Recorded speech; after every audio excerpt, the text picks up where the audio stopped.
Alright guys, स्वागत है आप सभी का bleach 1000 year of blood war part 3 की मांगा में। पिछले चैप्टर में हमने देखा हेड कैप्टन सुन त्सू और स्टर्न रीडर एक्स के बीच में फाइट शुरू होने वाली है, लेकिन इस वाले चैप्टर के बिल्कुल ही स्टार्टिंग में हम कैप्टन शिनजी को देखते हैं। कैप्टन शिनजी कहते हैं ठीक है, फिर उन्हें छोड़ देते हैं और उन्हें उनका काम करने देते हैं। मोमो कहती है बिल्कुल सही, अपन सभी को जाना चाहिए और कैप्टन सुन त्सू की हेल्प करना चाहिए, लेकिन इतने में उसे समझ में आता है कि शिनजी तो कैप्टन सुन त्सू को छोड़ के आगे बढ़ने की बात कर रहे हैं। गाइस, मोमो का तो पोपट हो गया। मोमो कहती है क्या कैप्टन एक सेकंड रुको, क्या आप सचमुच कैप्टन सुन त्सू को अपने आप लड़ने के लिए छोड़ के जाने की बात कर रहे हैं? कैप्टन शिनजी कहते हैं कि हमें वहां जाने की क्या जरूरत है, और वैसे भी अपन टाइम से रेस लगा रहे हैं, भूल गई क्या? मोमो कहती है आप ठीक हो, लेकिन इतने में कैप्टन शिनजी नानाओ से पूछते हैं कि तुम क्या करना चाहती हो? नानाओ कहती है मैं वापिस जाने वाली हूँ, आप सभी लोग आगे बढ़ो। शिनजी कहते हैं ठीक है, और एक और चीज मुझे पूछनी, तुम्हें क्या लगता है कि अगर उकीटाके यहाँ पर होते तो ऐसी सिचुएशन में वो क्या कहते? इसी के साथ कैप्टन उकीटाके की आवाज आती है। वो कहते हैं कि अगर ऐसा सुन त्सू ने कहा है तो वो जरूर फाइन होगा, चलो उसी के हाथ में छोड़ देते हैं। शिनजी कहते हैं ठीक है, फिर सब कुछ सेटल हो चुका है, और अगर किसी को और कोई ऑब्जेक्शन ना हो तो चलो आगे बढ़ते हैं। और आखिरी में अगर ऐसा इमेजिन करे कि हेड कैप्टन यामामोटो अगर पीछे छूट जाते तो वो भी जरूर ऐसा ही कहते कि तुम लोग आगे बढ़ो। उनके कंधों पे जो जिम्मेदारियां है उनकी रिस्पॉन्सिबिलिटी लेने के लिए, क्योंकि इसी का तो मतलब होता है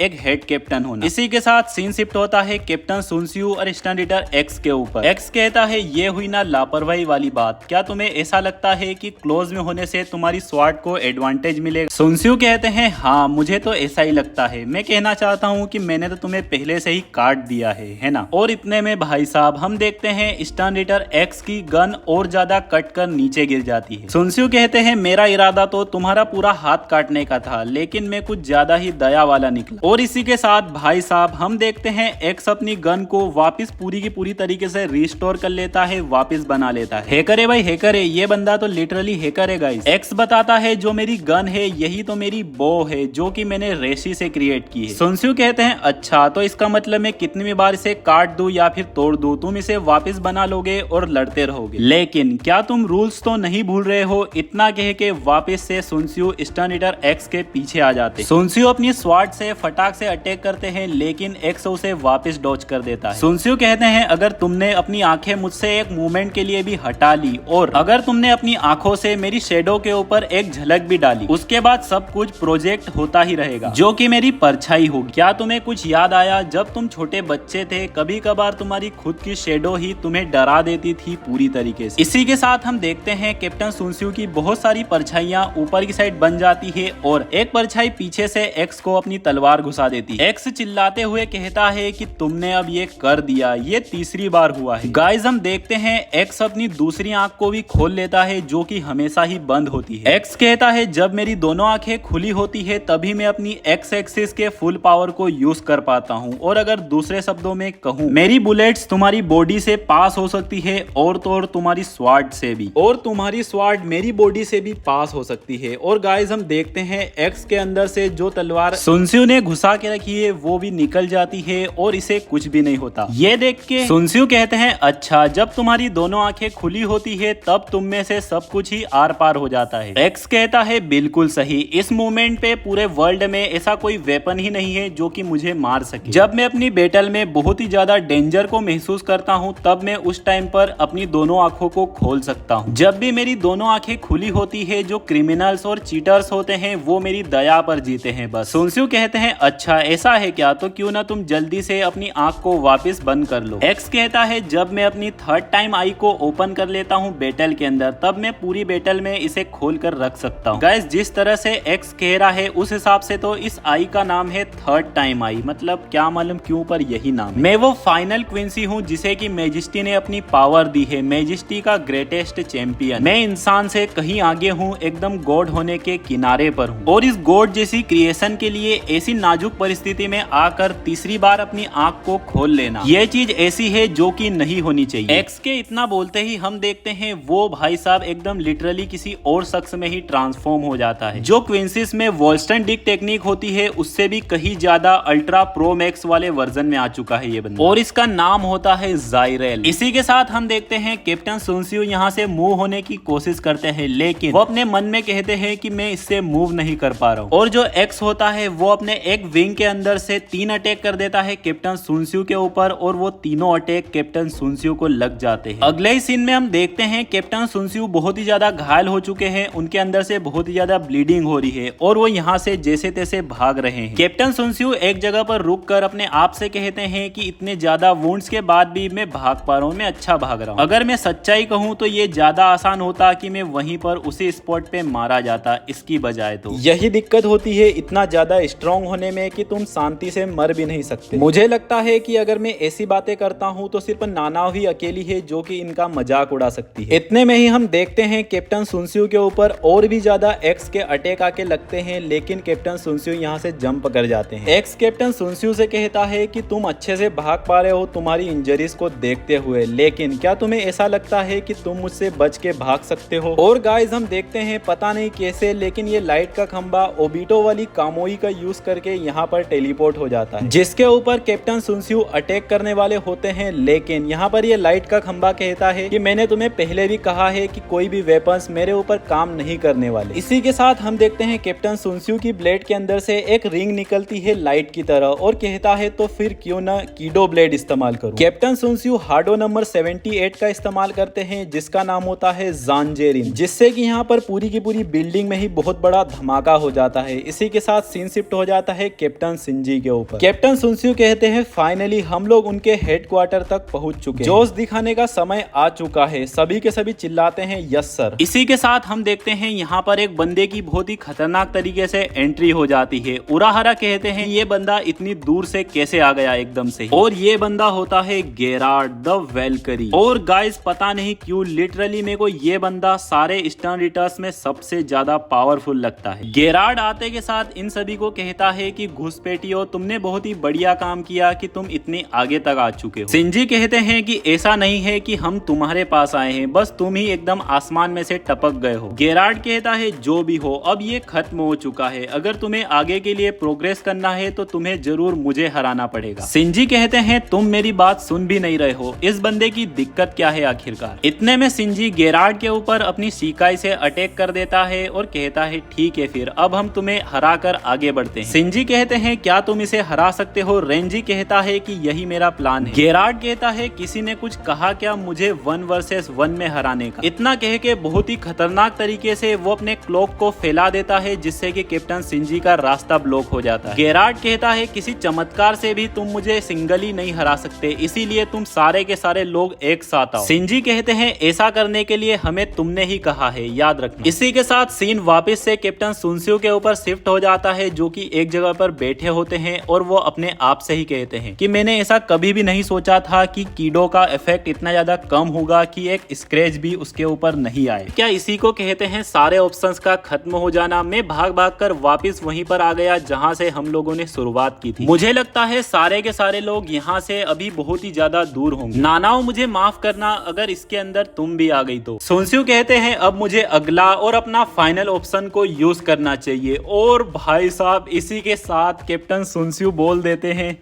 दारुमा-सानが転んだ挽回加点胸骨から松真珠।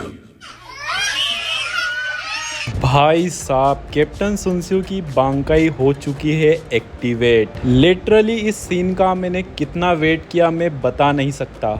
और इसी के साथ कैप्टन सुनस्यू की बांकाई को बहुत ही अच्छी तरीके से डिटेल में समझेंगे अगले एपिसोड में। इस वाले वीडियो में भी आप सभी को कमेंट छोड़नी है कि वीडियो आपको कैसा लगा, और वीडियो को लाइक करना है, चैनल को सब्सक्राइब करना है, बेल आइकन को ऑल सिलेक्ट करना है, क्योंकि यह है इस वाले चैप्टर का एंड। मिलते हैं बहुत ही जल्द ब्रांड न्यू धमाकेदार वीडियो चैप्टर के अंदर। तब तक के लिए मेरे सभी भाई लोगों को बाय बाय।